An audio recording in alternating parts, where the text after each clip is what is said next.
Recorded Books presents an unabridged recording of The Prussian Officer and other stories by D.H. Lawrence, narrated by Jill Tanner.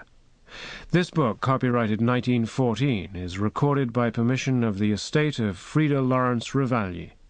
This performance is copyrighted 1989 by Recorded Books, Incorporated. David Herbert Lawrence was the son of a nearly illiterate coal miner and his middle-class wife, a schoolteacher. In 1911, the year he published his first novel, The White Peacock, his life suffered a complete upheaval. Just weeks before the book's publication, his mother, with whom he'd had an abnormally close relationship, died. In addition, his career as a schoolteacher was ended by the illness which was ultimately diagnosed as tuberculosis. In 1912, he eloped to Germany with Frieda von Richthofen-Weekly, the ex-wife of his former tutor and a cousin of the famous flying ace, the Red Baron. While in Germany in 1913, he dealt with his mother's death and his attachment to Frieda in the semi-autobiographical novel Sons and Lovers. During World War I, because of her nationality and his pacifism, the couple were suspected of being spies.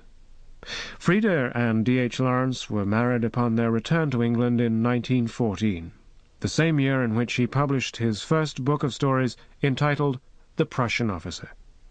And now, The Prussian Officer. Chapter 1. They had marched more than 30 kilometres since dawn, along the white, hot road, where occasional thickets of trees threw a moment of shade, then out into the glare again. On either hand, the valley, wide and shallow, glittered with heat. Dark green patches of rye, pale young corn, fallow and meadow and black pine woods spread in a dull, hot diagram under a glistening sky. But right in front, the mountains ranged across, pale blue and very still, snow gleaming gently out of the deep atmosphere. And towards the mountains, on and on, the regiment marched between the rye fields and the meadows, between the scraggy fruit trees set regularly on either side the high road. The burnished dark green rye threw off a suffocating heat. The mountains drew gradually nearer and more distinct.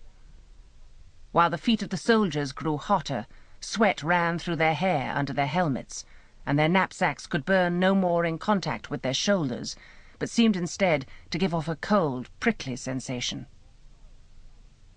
He walked on and on in silence, staring at the mountains ahead.